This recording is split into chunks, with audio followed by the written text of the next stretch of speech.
Hello everyone. Hi, this is Samprada again, and today we shall learn how to make our web applications in ASP.NET talk with our workflow foundation. Let's open our Visual Studio 2008 and create a new website. Our web page where I've just dragged a few controls which would take an input for the source place and the destination place.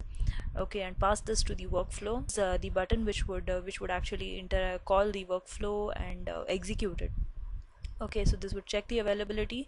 If it's available, it would say yes, booking confirmed, and take us to the booking confirm booking page that we need to add right now.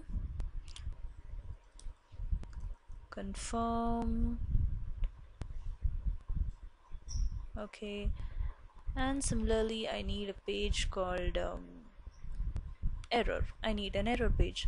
So here we have our button one click on which we would execute our workflow. So that is, I would just call this function. This is just my structure that I'm creating.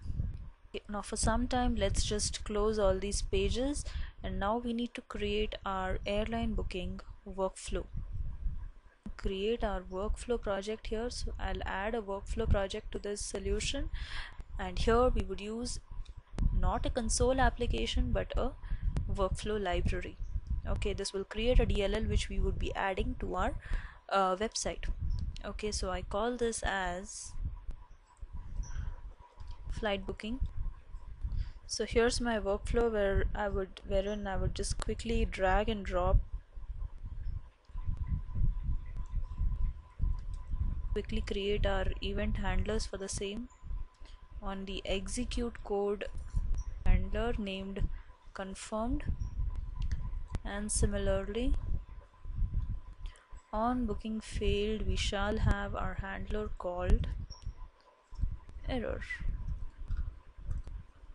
Okay, so now initially, if you remember, we used to have an additional code activity for taking input like this. If you would have seen in our previous tutorial, this was present here. Now we really don't require this, as we would be asking for the location from the web page and pass it as a parameter here to our workflow. Okay, so again let me set these conditions quickly for this. Of course, here we would be setting the same conditions as we had set in our first workflow application. We shall be creating an array list of cities. Check whether the location is within the list. So we shall create two properties called source and destination. Okay, and these are special type of properties called dependency properties. We would go into more detail in our next session, where we create custom activities in using workflow. Okay, so let me just give you a small idea amount of protection that is offered, like a read-only behavior at runtime. You can't change the behavior of these properties at runtime, and you can bind a dependency property with a particular activity like this. I say that I want to bind a particular property only to this activity, not to the entire workflow. Yes, that can be done. So that is something. Now just right click, say insert snippet. Okay, and it's others and workflow, and say dependency property.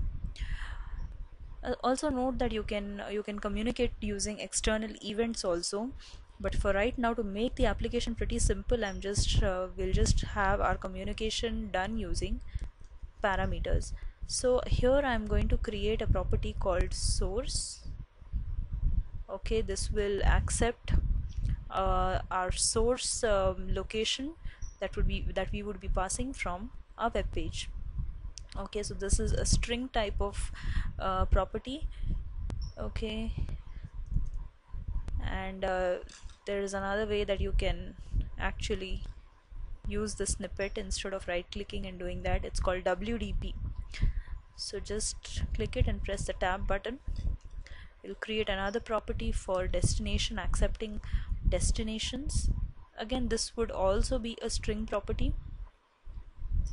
Okay, so it is by default, whenever you create a dependency property, it is creating a description attribute, category attribute, whether it's a browsable attribute,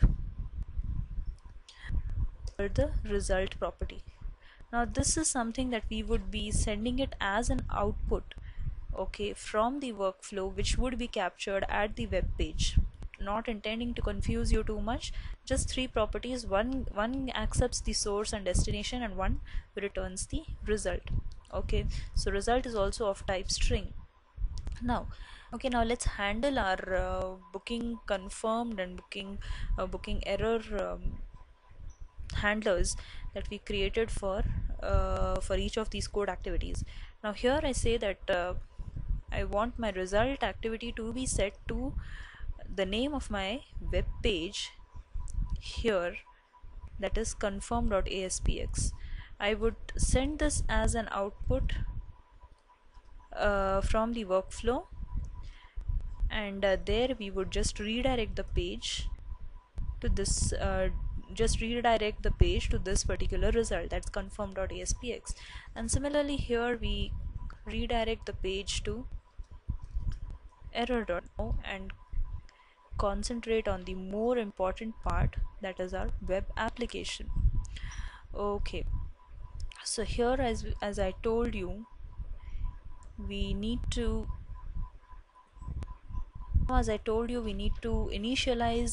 implement this particular function called initialize workflow. Okay, in our previous workflow console application, the the the code for running the application was directly available, it was auto generated. But in this case we need to write the code as we are communicating with an external application which has no knowledge of what workflow is, other than the fact that it is compatible to workflows. Okay, so before we start writing any code here, we will need to make some settings in our global.asax file. I'll tell you why we need to do that. Say please add this to my application. Okay, so let's just revise our earlier concepts once again. So this diagram we had discussed in our first session. So this is our workflow runtime, and we add services here, and each user, whenever he runs the application, would run his own instance of the workflow. Now it's important to note that we would be using only one workflow runtime per application. As for now, as most of the times the requirement is that we just require one workflow runtime. Okay, so since now we have a web application, so whenever each user runs this application at the client, at his web application is run, there is one instance created for each user. So if you see that, yeah, if we put all this code onto one place, then it would create trouble, as whenever each user runs the application, he would be creating a separate runtime, his add the same services, and the application would become really bulky. So what we will be doing is, hence we will just separate this configuration part from the working part, that is the workflow instance part. So since this workflow runtime would be created only once, we'll put this separately in our global.asax file. When the application starts, that is in that event, we would create and configure our workflow runtime object and add our services to it. Then at the web page level, we would create a workflow instance which would be visible to each user. So this is how it's going to be used, and that is why we are .asax file in our web application. So here we shall add some code to create a workflow runtime. Now see here, we are creating a workflow runtime object, okay, and adding one service called manual workflow scheduler service. Okay, so this is a service which would run the entire workflow on one thread. Okay, and certain amount of optimization takes place here. So the entire workflow would be running on one thread, so that's why we are including this particular service called manual workflow scheduler service. and then we are adding this service to our runtime. We start the runtime. This event occurs just once when the web application is first started, and then we create an application variable and assign our newly created workflow runtime to this application variable. Now similarly, once we have handled the start event, we also need to handle the application end event and stop our runtime, right? So let's add some code here.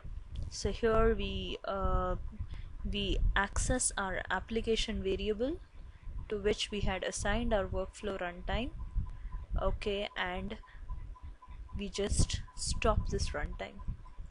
Okay, that's all we are doing here. Okay, finally, you can, if you wish, you can just dispose of this object also. Okay, so this is what we are doing here in global.asx file. This is the configuration. So I say please save it. Okay, and now let's come to the main part called the initialize workflow. So firstly, we are trying to establish a connection with our workflow application. So this is done by the use of properties. So we are trying to establish a communication with these properties by creating a dictionary object. I'll tell you why we need to create a dictionary object.